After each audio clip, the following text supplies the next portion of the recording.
Hillary Rodham Clinton is putting everyday Americans at the center of her first major campaign speech for the 2016 Democratic presidential nomination as she connects the Depression-era struggles of her mother to the challenges facing those who helped the nation recover from the Great Recession. Clinton will argue that hard-working Americans deserve to be rewarded for their sacrifices, according to aides who described the speech she'll deliver on Saturday during a rally at New York City's Roosevelt Island. "It is your time," Clinton will say. As Clinton reintroduces herself to voters, she can't claim a hardscrabble background of her own. She grew up comfortably in post-war Chicago suburbs and attended elite universities and can't put herself in the same category as those hurt by the Great Recession.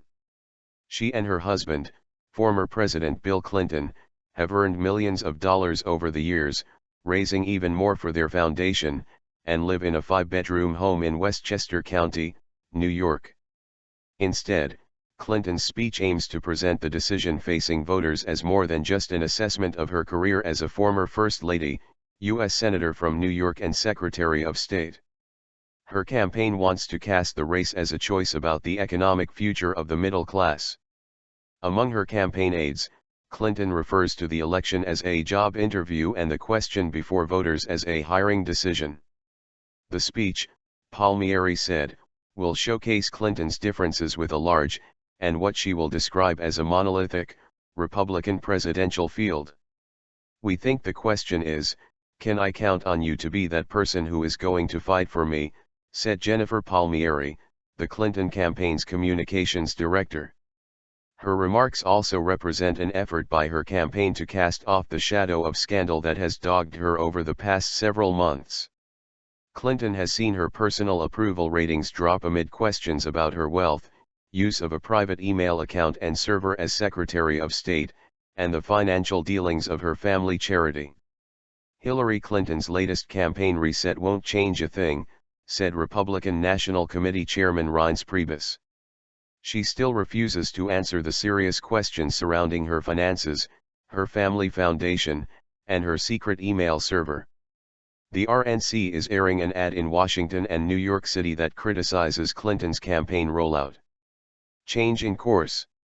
The emphasis on her late mother, Dorothy Rodham, is a change in course from Clinton's failed White House bid in 2008, when her campaign focused on her experience and toughness, presenting her as an American version of the late British Prime Minister Margaret Thatcher. Rodham died in 2011 after a life that has been described as Dickensian. Abandoned at a young age by her parents, she was sent as an 8-year-old with her 3-year-old sister on a 4-day journey to live with strict, unloving grandparents in California. At the age of 14, she left their house to work for $3 per week as a mother's helper.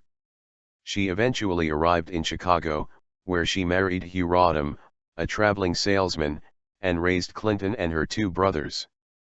In her nearly 4 decades of public life, Clinton has often cited her mother as an inspiration, recounting how she pushed her daughter to stand up for herself. One of her earliest memories, Clinton has said, is her mother telling her to challenge a neighborhood bully. While Rodham largely stayed out of the public eye, Clinton has long credited her mother with giving her a love of learning and a sense of compassion. She has empathy for other people's unfortunate circumstances, Rodham said of her daughter in a 2007 campaign ad.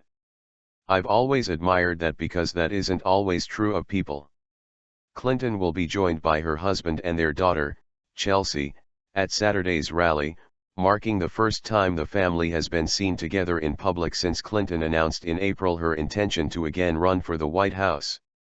After the speech, she'll embark on a tour of early voting states, with events focused on her relationship with her mother, work as a young lawyer on behalf of poor children, and her father's background as a veteran and small businessman.